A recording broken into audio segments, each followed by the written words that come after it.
Tomorrow, the MLS Canadian Series wraps up, and we're excited to announce that Waking the Red Weekly, presented by Footy Talks, now officially a Vancouver Whitecaps podcast. Head on the show, we'll discuss the Whitecaps' big match against the Montreal Impact tomorrow, rank Yasser Khmiri hairstyles, and play which Baldissimo is which with Jeff. But in all seriousness, of course, we'll chat Voyageurs Cup final scenarios, Toronto FC Phase 2 plans, a new signing for the Reds as well, and plenty more. We're glad you could join us, whether that's Facebook or in the Zoom audience, or of course, wherever you are listening to the podcast today. As always, I have Jeff Nesker with me, looking real excited that Aubameyang was signed today. I was going to wear a TFC shirt and then I was going to wear a Ford shirt, but I decided I'm going to wear this shirt because both these teams need the patience of Arteta ball. So I am putting that out into the world. That Forge and TFC, we need to be patient, do what Miguel Arteta does. Also, this kit rules. Mitch, you didn't open with the intro I wanted. I suggested that you say that this episode is brought to you by the letters M and B and the number 1.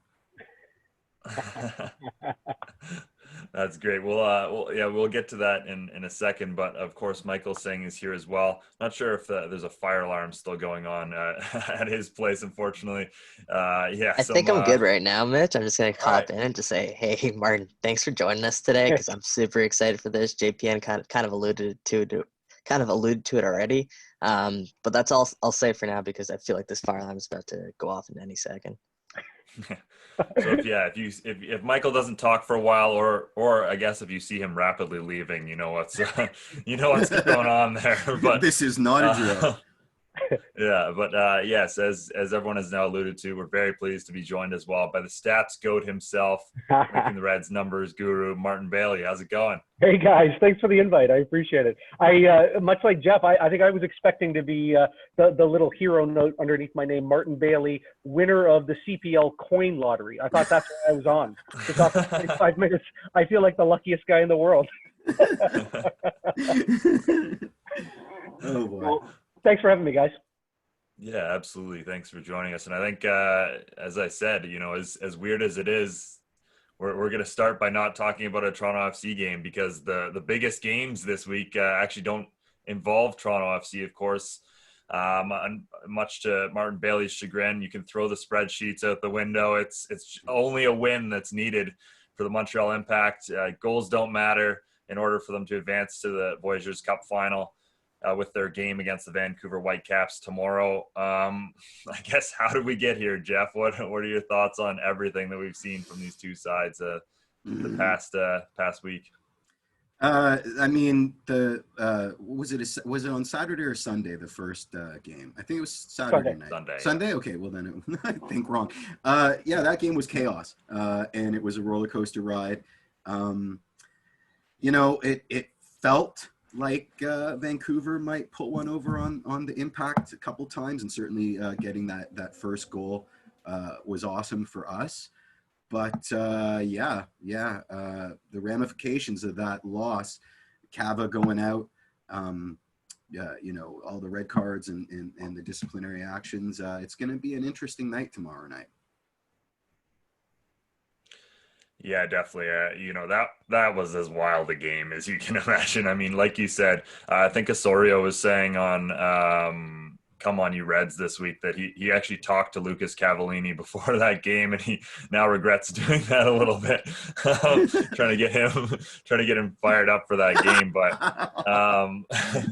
that certainly didn't work. He got a little too fired up and obviously got sent off. And Martin, do you think there's any hope here? I know Vancouver's probably one of the most unpredictable sides in MLS, but they haven't looked up for it in any of their matches against Montreal so far.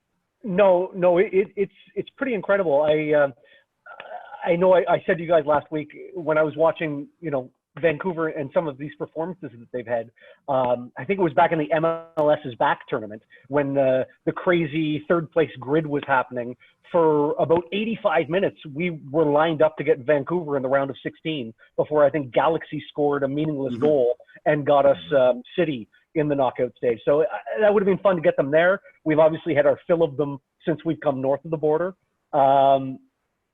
You kind of have to hope that I took a look at the Western conference table, and they're only 5 points out of a playoff spot with allegedly 12 or 13 matches to go. So their story hasn't been written in the league. The match might be dead rubber as far as the Voyageurs Cup is concerned, but there's 3 realistic, legitimate points up for grabs in the Western table. And hopefully that's enough to see them through to a scrappy, let's call it 3-3 draw with 8 men left on the field at the end of the game. It's funny, the Cavallini, like the first one was undisciplined. The second one was ridiculous for Diop's health and for the fact that he was carrying a caution already. I searched a little bit online. I saw Ryan Burns on Twitter pointed out since 2013, Cava's had 7 reds, straight reds, and then 4 more the long way with double yellows. And even since the start of last season, he's had 4 straight reds and 17 yellows. So his temper might not be, this might not be the first time it's gone off, but it's the first time it's bothered me as a Toronto FC fan. So hopefully there's something left to play for Vancouver on Wednesday night. We were saying as we were watching it on Sunday, it's been tough to watch 90 minutes of TFC defending and relying on their back line, but it's much worse watching Vancouver's back line for 90 minutes and depending on it. It was a horror show halfway through. Yeah, certainly. I'm going to come right back to you, Martyn, here and get your thoughts as, our resident tables man, I guess. Right. Your thoughts on head-to-head not being a tiebreaker, because obviously that looms huge now. Toronto FC, they've beaten both teams twice and they might not win this thing. That, I was saying that before this even ended up being the scenario. That never sat quite right. Yeah, I went digging about 3 weeks ago, I think, after Toronto's third win. And I wanted to see whether if 4 straight wins could close this out in match 5 of 9, if they could close out the tournament. And I was searching, found it, there was no head-to-head. I'm like, okay, well, that's odd. So 12 points won't see them through. But it does seem a bit weird, right? Because every single other team in the tournament has been bested by Toronto FC. A follower from Montreal pointed out, and rightfully so, that because Montreal and Toronto don't play the same amount of games at each other's home, and Toronto and Vancouver don't play each other as equal times at each other's home, that head-to-head might be a bit skewed. So technically, the CSA was protecting Toronto FC from Montreal when they didn't make the home and home the first tiebreaker, because we played 180 minutes in Montreal. Montreal only played 90 in Toronto. But if there'd be some sort of way that it could be like a 1A tiebreaker, like it could break it if it benefited the weaker team. Like Toronto was the one being protected, and Toronto doesn't need to be protected or want to be protected at this point. I mean, but it is what it is. Right? Like the rules are set and dry, and as a football or even a hockey nation, we're well aware what shootouts can do to the heart. But it was on paper before you kicked off, and you play by the rules that were set down. So as bittersweet as it is, it beggars belief that we can beat both teams 2 out of 3 and still be down for the count. Yeah, Michael, do you think Toronto FC did enough here? Because like we said, they did kind of their part getting the big win at Saputo Stadium, but obviously the 2 losses in this round now loom very large. Particularly, I think we'll all look back to that one penalty moment if Vancouver doesn't do the business tomorrow. Yeah, no, obviously the penalty would be the talking point, but I still think the biggest surprise was dropping those points to Vancouver, obviously. Especially when we're watching them against Montreal and we're hoping for them to kind of salvage something. And as Martyn kind of pointed out, like watching Vancouver's backline for 90 minutes is a lot tougher than watching TFC's backline. So we'll count our blessings there. And, with all this Vancouver banter, I still do hope they pull something out tomorrow because, TFC do need some help, which is kind of crazy thinking that they took 2 out of 3 from Montreal, they took 2 to 3 from Vancouver, and still they're not going to be in pole position to reach that final. It's such a Montreal fashion to win this. If they do kind of get this Voyageurs Cup final, it's Montreal fashion, isn't it? Just kind of like the Pelly shootout last year. It doesn't feel like a real win, right? And I guess I'm talking from a biased Toronto FC perspective. Yeah, I'm sure it will but, feel real enough to Ultras Montreal, but Yeah, definitely. But there were getting back to Mitch's original question, there were a few points that TFC could have kind of turning points where TFC could have changed. Maybe some of the defending, maybe Altidore in the back post to Wanyama. Was that goal offside? Was it not? Could Altidore have defended better there? Just little slip ups like that TFC could look back on and regret. So yeah, the talking point will be the penalty, but there are plenty of other, turning points in the 6 matches that TFC played. Yeah, I actually think shipping 3 goals to Vancouver was a bigger mess up. And I just wanted to interject. Do you think Vancouver hates us more than they hate Montreal? I mean, we did take a V Cup from them while they were in the stands waiting to be delivered it. So I'm not sure if they're out to do us any, I'll scratch your back, you scratch yours kind of stuff. But we'd be remiss if we didn't suggest that, if we didn't mention that James Grossi called Toussaint Ricketts scoring for Vancouver to win and give us the V Cup, which would be absolutely fantastic, and I hope it happens. He got the rest the other night. Yeah, he got the rest, exactly.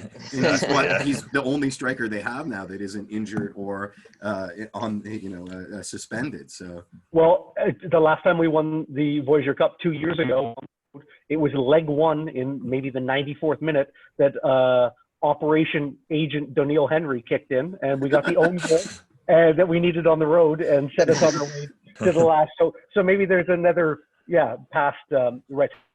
And again, just to try to add on a bit to the Montreal Canadian hatred, I don't want Michael being the only one that gets added in the mentions.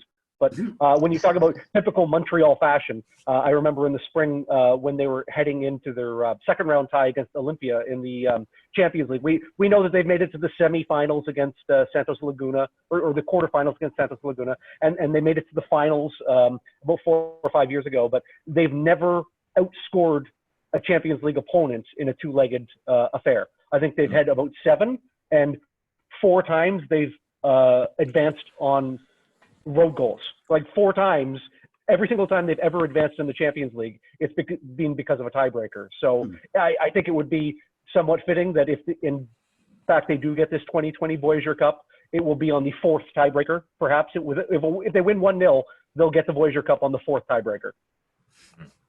Yeah, I think Jeff made a good point bringing up the miracle in Montreal, because this really does feel like the old Voyageurs Cups where they were won by some weird moments, and this year it looks like will be no different, at least in terms of a berth in the final. Michael, I wanted to get your thoughts on what should be the talking point moment of this week from a Toronto FC perspective, and that's Josie Altidore's late goal against Montreal, and the quiet now moment that I think was incredible, and just a reminder of what Josie is when he's at his very best. What does that maybe mean for Toronto going forward, because that felt like at least a somewhat big moment for Josie. Yeah, just another iconic moment for Josie Altidore in a Toronto FC uniform, right? Greg Vanney kind of mentioned it after the game. Maybe it does start with 1 and the floodgates kind of get going from here. But what I will say about that Josie Altidore performance is thank God he did score that goal. Because if he didn't, I was already writing it. I know the comments were already writing. I know Twitter was already going off.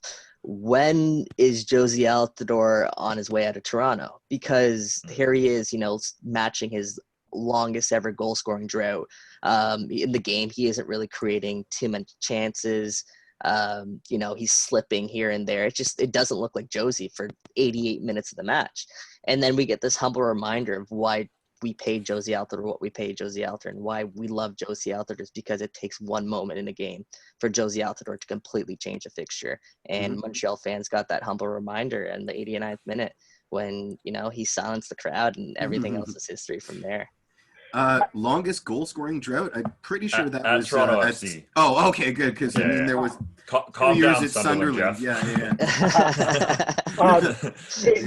Last summer in Montreal, back in the before days when we traveled for away support, the Josie Altidore scored his 11th goal, 2-0 in the free kick in the last minute in I think Gonzalez is Omar's first game. And that was kind of, they started the second half for TFC when they went on a run and really turned things around. And he brought on the north end, the bell end of Stade Saputo with the shushing and the, so he definitely likes the theatrics. It'll be interesting to see if he can make the all-time Toronto scoring lead. I know that perhaps we have a poll about that, and would love to hear people. I've got a little sauce on the side with a couple of friends that will he become the all-time. So Seba's got 83 for Toronto in all competitions. Josie's got 73. Now he's under contract for another 2.5 years, so there's plenty of games ahead of him.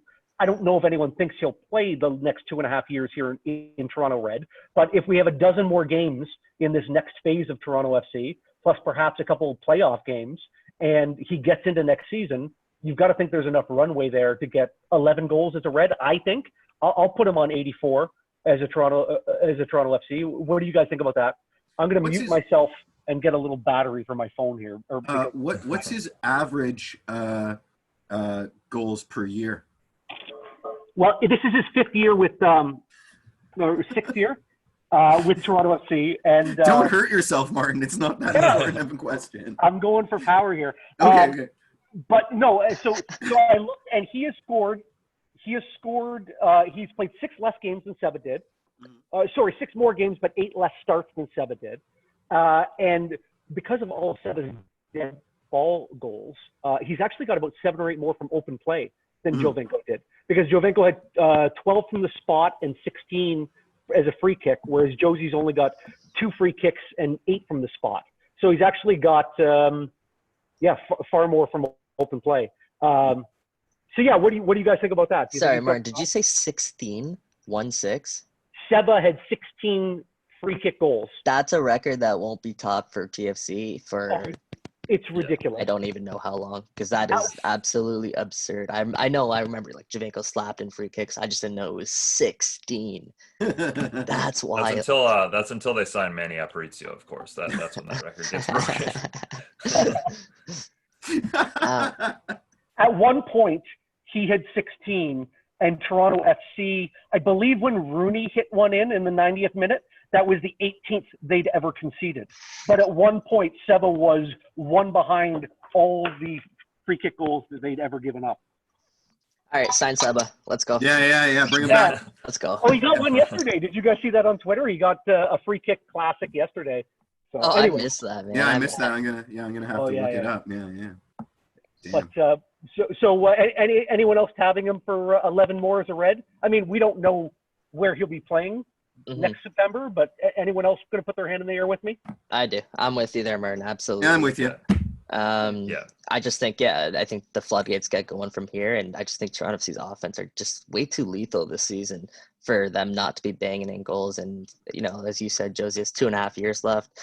Hopefully, he can make the most out of those years. If not, clubs usually look to sell a player when there's like a year left on their contract. So a year and a half gives them enough time to, bang in 11 goals, I think. Yeah. It's not like Josie hasn't had chances these past couple matches. There's, now that he has the confidence, I'd imagine we're going to see a lot more goals from Josie Altidore. So, yeah, I think as long as he's around next season, then that record most likely falls. Sorry, just before we move on, just on that topic one more time. I noticed that TFC have been, and Greg Vanney kind of touched on this, they've been trying to get Josie going. And you can it's kind of obvious when you look at Piatti and Pozuelo, their first instinct usually is to, link up with one another because they kind of play a similar play style. But now in the more recent games, their first instinct in the offensive third is now maybe to link up with Josie Altidore. And we noticed that a couple times when they curled a couple balls into the back post. Obviously, Josie couldn't get the finish or couldn't get the final touch. But, there is something there that is building, and hopefully they can build on that. Sorry, Mitch, keep going. Yeah, no worries. I think that's a great point to make about Altidore, and a good point about the team. They understand how important Altidore is, and they have to get him going if they want to be at their very best. Speaking of the Toronto FC team being at their best, or perhaps getting better this week, Toronto FC acquiring a player on loan, fullback Tony Gallacher from Liverpool. Mostly played with their youth side, but has some professional experience as well with Falkirk of the SPL. as well as one game. I think he played in that League Cup game where Aston Villa Klopp torched them like 5-1 or something. Yeah. Where Klopp trotted out all the youngsters as kind of a protest. Shades of Agar Akeche and the Houston C squad. Yeah, because they were at the Club World Cup, so he wasn't even in the country. They were all over the Club World Cup, so they had to roll out the under 23s, and I believe we heard about that from Charlie for about 7 or 8 months later. Yeah. His best of the best club in the world, 5-0. Yeah, when you're an Aston Villa fan, you take wins however you can get them. You don't care if it's coming against the senior squad or a U23 squad.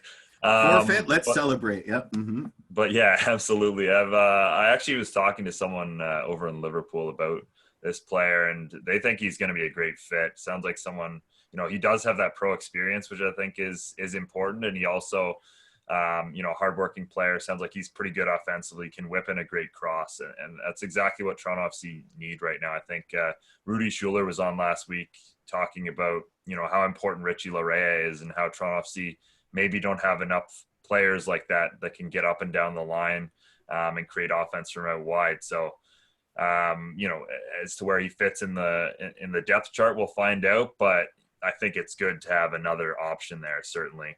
I guess Michael, will go to you first, and then Jeff looks like he has a thought. Well, it's a segue a little bit because you were talking about Rudy. So maybe I should just quickly interject that we got a bit of clapback about our Ericsson Gallardo rage last week. On our own boards, and what better than to respond to clapback in this bubble where no one can actually respond to us back. The general gist of it was that Gallardo's not really a TAM player in the same way that say Piatti's not really a DP because he can be bought down.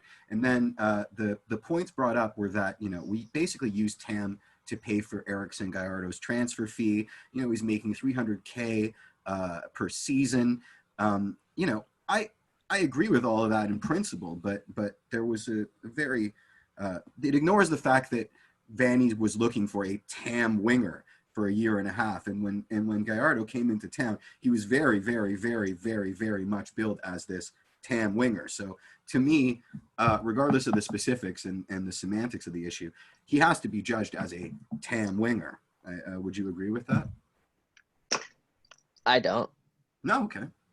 Well, I know you love I personally don't. But I don't know. I'll let you guys speak, and if you guys have a different opinion on it. MB1? Oh, no, there's no way I'm going to break a tie between the two of you guys. All right, Mike, let's move on. We're going to the fourth tiebreaker. It's the away goal differential. Ericsson Gallardo has 0. Jeff, you win. Well, what I will say on this is I think, to bring it back, the fact that, maybe Greg Vanney hasn't had it. You can include, I think, Ericsson Gallardo, at least in terms of what we've seen from him so far. Greg Vanney has said for a number of years that he wants to play with wide players, and I don't think Toronto FC's done nearly enough to bring in top quality wide players. So you maybe look at Gallacher as a player like that they could add some depth to Toronto FC out wide. Especially now that I think Richie Layrea is the best option at left wing Toronto FC has right now. I think we saw that against Montreal. I think that's the way going forward, don't you, Michael? I wholeheartedly agree with that. Richie Layrea is our best player 1v1. Vanney said that after the match. On the left wing, man, this guy has swagger. He has the swagger of a winger, and he has the ability to take people on.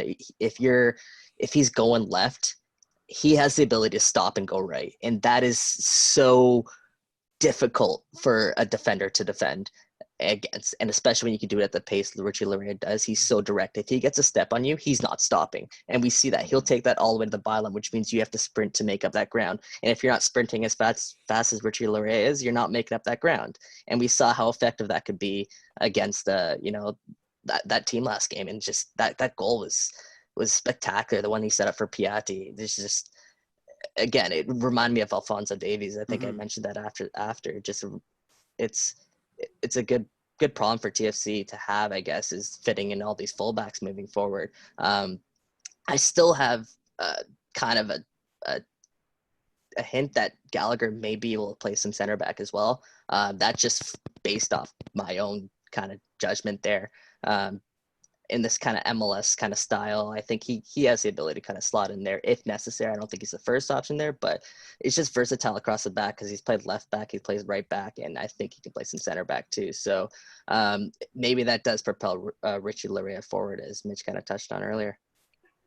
Are we still under the assumption that we're hearing this next phase might be a dozen games? Like we know the 3 left in September, and I think they want to get about 12 more left in this phase before they go to the playoffs.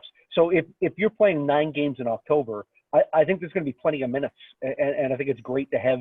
Like, he's not coming over to watch, right? He's coming over to play, and I think there'll be enough fixtures in October that if he doesn't start every game, obviously, or if he's not at left back every game, that I think there'll be enough minutes and enough positions to slot him in and get a look and echo everything you've said about Layrea. And sometimes even like the last game when he subbed in, it's the speed is just exponential when it's in the second half, right? When it's against tired legs, it's just time, exponential. Yeah, it's delicious. It's absolutely delicious to watch. 2 points. Mike, I know you answered a question. Someone was saying this is a loan with an option to purchase, and you said you think it's just a loan, a straight outright loan. And the other is, to your question, Martin, they've announced the 3. The language in some of the other tweets, I think Neil Davidson put one out where he was saying the anticipation is that they're going to play out the rest of the season. In Ohio, but we know nothing beyond the 3 games that were announced. I imagine once they're there, they don't want to move. So logic would suggest that that's our home for the rest of the season. Connecticut, right? Not Ohio. Oh, did I say Connecticut? Oh yeah. I just want to make sure. I'm not the greatest at geography, but different, right? If we're going to turn that corner, honestly, you know what I'm hoping comes out of this, and I am not the man to do it, but about 6-8 months ago or so, at the beginning of the spring when the season was starting, Haley, who's got fantastic Photoshop skills, wins every single contest TFC puts out there. She did the Friends opening with all the TFC players. I don't know if you guys remember that, the Friends TV show.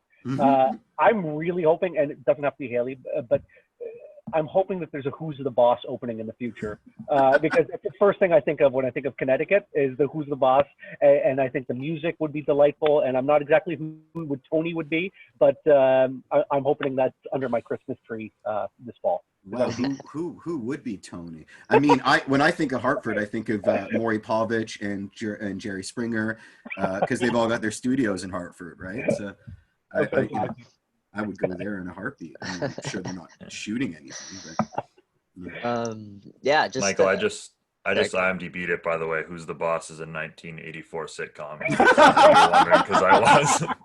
Thanks, man. Thanks, I appreciate that.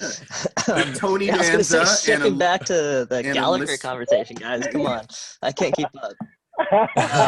Let's speak my language now.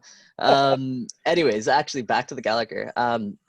The loan move makes complete sense because for a few reasons. One, we don't know what the salary cap is going to look like next year and what the league is going to look like. So a loan just makes the most sense when you're trying to bring in top talent for not a long time, right? Without committing too much future to it. Secondly, it's also the secondary transfer window. So a loan move means you're not paying a transfer fee and half of your salary is only counted against the salary cap. Meaning they can fit in a player that's playing in England under the salary cap during this year and, not commit anything to the future. If they're going to have to buy him, they're probably looking at maybe a £700,000, release clause or something like that. I don't know if that's actually a thing, but they're looking at something like that. And then you look into him becoming a TM player, a DP player, right? So this is kind of like a loophole with getting a TM quality player at not the TM price, right? I mean, it's not a Blaise Matuidi kind of loophole, but a loophole. I mean, I don't understand that deal at all. And now Higuain's coming in, and he's now official. Well, it's not official, but he'd be making more than Josie. He'd be the highest paid player in the league. Rightfully so, right? Yeah, I think so too. I think That's a player who's going to score a lot of goals, especially on a Miami team that's starting to look pretty dangerous with a lot of their attacking options, finally finding some consistency together. But we've alluded to this a lot. Announcements this week of phase 2 of Toronto FC's season. As I said, they're headed to Hartford. They're going to play DC, Columbus, New York City FC. Only the one game at East Hartford, of course, at Rentschler Field. Stadium hosted U.S. national team games for both teams. Hosted actually a New York City FC game back in 2017 as well. New York's played in pretty much every stadium. Yeah. Every parking lot they need a home in the surrounding area, certainly. I guess just general thoughts on that. I mean, as we kind of alluded to, all the Canadian teams are going down. Vancouver's in Portland. Montreal headed to Harrison. I think this is probably going to be longer than for just 3 games, but as of right now, we just know 3 games against some pretty decent opponents for Toronto FC over the next couple of weeks. So I have a question. Do you prefer this, having our own home base that we're not sharing with another team, or would you have rather we ended up at a sleepover party with Montreal and the Red Bulls in Harrison, or otherwise? I would. Oh, sorry. Go. No, Barn, please go. I was just going to say, because we went through this kind of with the Blue Jays hunting for a home for a while, I would say Connecticut is equal to Red Bull. Like I don't think being in another team's stadium is that much of a disadvantage, with the exception of always being in another team's. So if we play 12 games and 6 of them are home games, if we were to play them in generic MLS Stadium A, I'm okay with that. But if we played the other team in their home stadium all 6 times, that's a no-go. Like to play at 6, because then they're getting the luxuries of their home. If Orlando has to come to Red Bull Arena to play us, that's not a huge advantage for Orlando. But if we have to play our home game against Orlando in Orlando, I wouldn't want that. So this is a great option for me, but a Red Bull option wouldn't bother me, a fan who's got nothing to do with the team all that much. I'll let the team speak for themselves, but just from a fan point of view, I'm glad that they're not always playing their opponent in their opponent's stadium. Yeah, I think that's an important point. I'll take it one step further. I think this is a knock out of the park for Toronto FC to be able to secure the stadium. Michael Bradley and Josie have already played there, so there is some familiarity from their, some of their biggest players. B, Martin, you kind of touched on it. The Blue Jays kind of went through this whole process of looking for their own stadium, and they were actually told by Pittsburgh, Pennsylvania, that they couldn't, be in that state. So for the fact that TFC is able to secure their, spot in a different state, that's a win on its own. Thirdly, back on the Blue Jays again, they were criticized, I guess. Some New York Yankees players are kind of criticizing the Buffalo Bison's field there, saying, obviously it wasn't up to standards, and, there was something they didn't like about being there. Jays players, they've embraced that place and they've made it their own, and they've made a home field advantage. So for TFC to go out and secure something that's somewhat similar to BMO Field in terms of its dimensions, in terms of its facilities and stuff like that, and to be able to call it its own, that no other team can share, other teams have to come in and play it, that's a win for Toronto FC to be able to establish itself a home park, in my opinion. Yeah, I agree. Yeah. I think the familiarity aspect of that is a great point, certainly. And I think also, the fact that they won't be competing for field time with another MLS team, especially one where it's legitimately their home stadium, right? Like, you would think Red Bulls always get the preference as to what time they want to train on the field, all those sorts of things. Certainly I think that's big for Toronto FC and securing their own venue. So very much looking forward to seeing, what they're able to put together in Hartford, and how they try and make this their home field, because that's going to be pretty critical, I think, for the rest of the season. As much as it's a disadvantage that they're not able to play at BMO Field, they have to try and make this new field as much of an advantage as possible to get all the results they can there. Yeah, life hands you lemons, make lemonade. Absolutely. So hanging out in the top 3 with an unreal Columbus side and Philadelphia. Do you think do you think they'll be there at the end? I mean, it's hard to know because we don't know how many games are left and against who they'll play. So it's a bit of a fantasy land question. But here comes the poll. We got a poll. Poll. Yeah. What do you do? Can TFC finish the season in the top 3 in the East? Can they go into the playoffs, whatever those playoffs might look like, in the top 3? I think they need 6 out of these 9 points that we just discussed. Mhm. I'll take it easy on them with Columbus. Man, I was looking at the crew. They've conceded 4 goals this year in It's 11 crazy. matches. Like, we gave up 3 to Vancouver in 1 match. Columbus conceded 4 the entire season. And they're not playing the same 3 teams endlessly. Like, they're kind of going through the gamut of MLS. Like, they are proving themselves against previously quality sides that in 2020 are absolute screaming garbage fires. But that's, I mean, I can't believe Zardes is potting so many goals. Like, he's finally working in a system that just gives him what he needs, which is service, to tap in these sitters or these low crosses.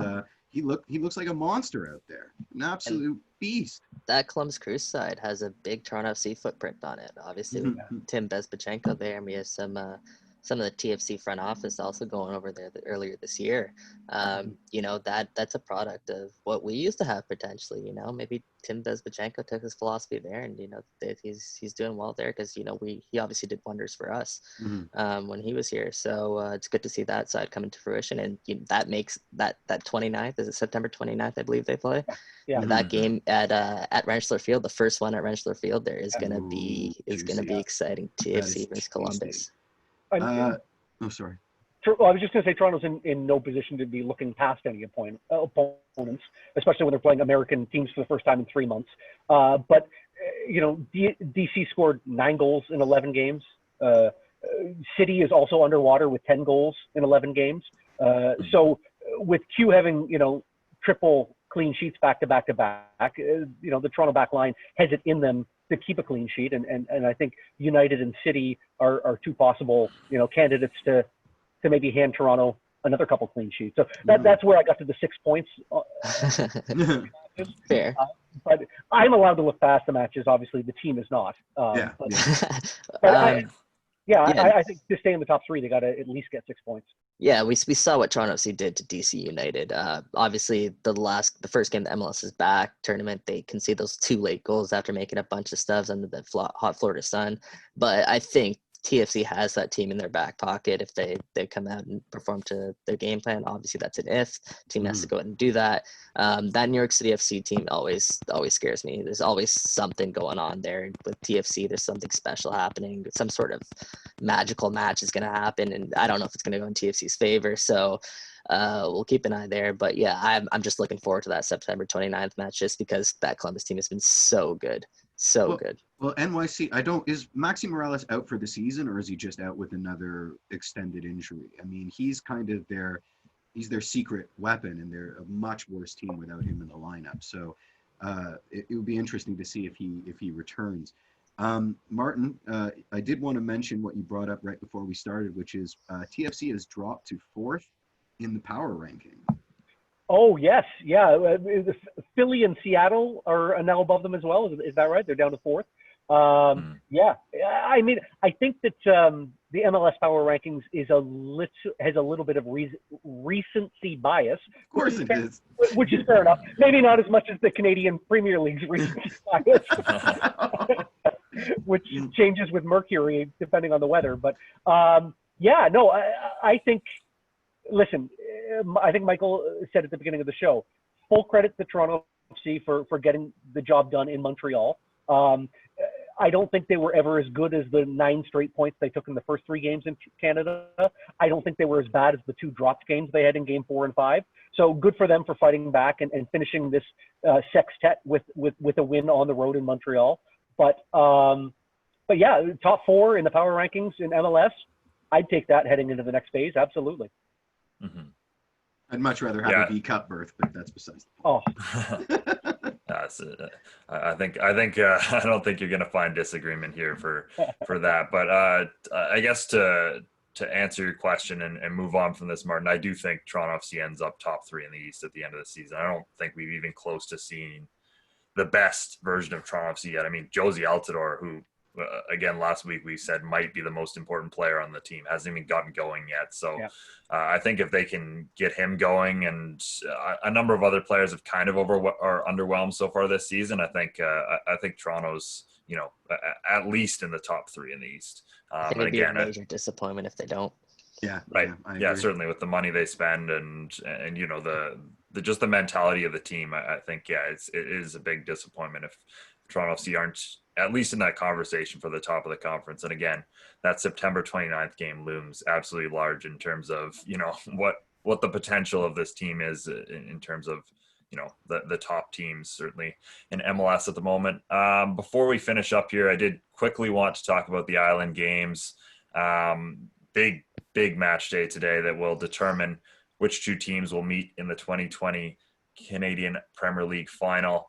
Let's go to Martin here. I know there's a lot of permutations, but just quickly, what should we be looking for today as, of course, Forge and Cavalry kick off just moments here, and then of course Pacific and Halifax as well. Pacific are out, but otherwise the other 3 teams could find themselves in the final. All right, I'll try to wrap this up in a minute and get it all in, because I'm excited about that Cavalry Forge 11. Like, they played spring season, fall season, Voyageurs Cup finals.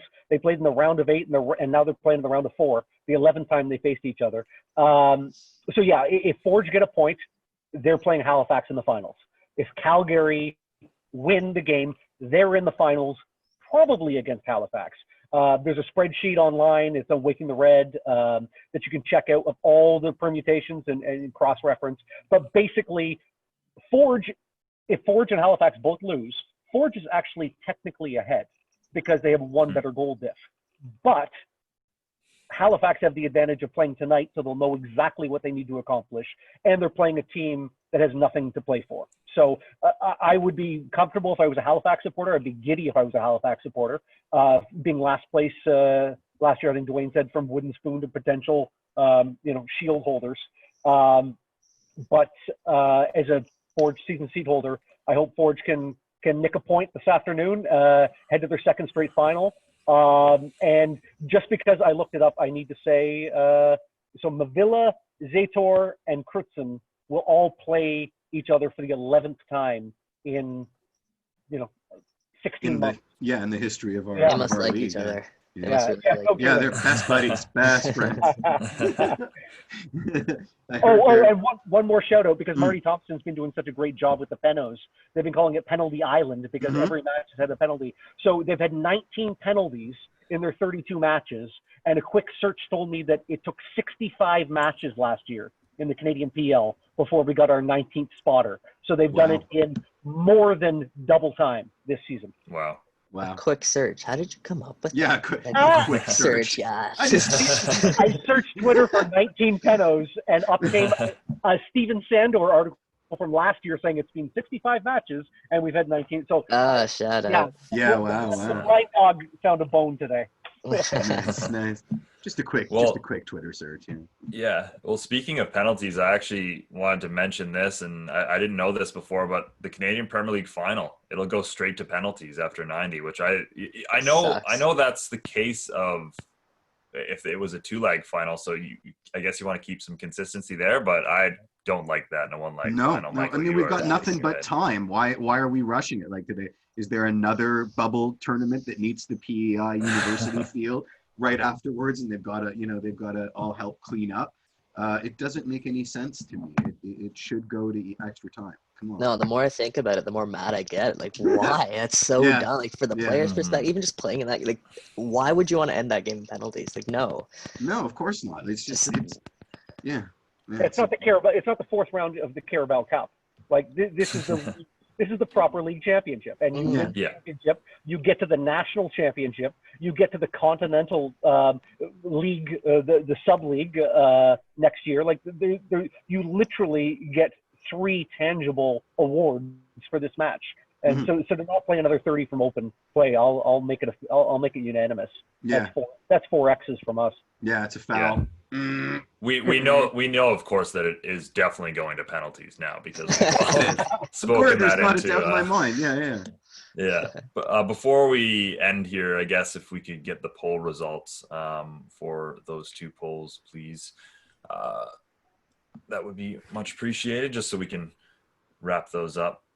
So will Josie Altidore become Toronto FC's all-time leading scorer? 75% said yes. And the second one? 25% said no. Obviously, Seba fans. Will Toronto FC finish top 3 in the East? That one was unanimous, 100%. Unanimous 100%. Yeah, I think that's pretty fair. Was but the third poll how angry we're all going to be Wednesday night? Because I don't know if I want to see the results. All eyes on Wednesday. Yeah. I'm still 50-50 on watching, to be honest, guys. I almost want the 7 a.m. wake up off airplane mode surprise that we're in the Voyageurs Cup final. I almost don't want to watch it. Oh man, I don't think I can do that. It's gonna hurt, but I have beer, so everything, it all equals out. Yeah. Yeah, it's definitely gonna hurt. I may have to upgrade to oh my God, what are they? Moscow Mules. I may have to upgrade depending on the scoreline. But I'd like nothing better than to see. I can't hate to St. Ricketts. Like he's amazing and I love him so much. So I would like nothing better than to see him come on, super sub it, get the win for Vancouver. Put this to bed, finish the job that we couldn't do.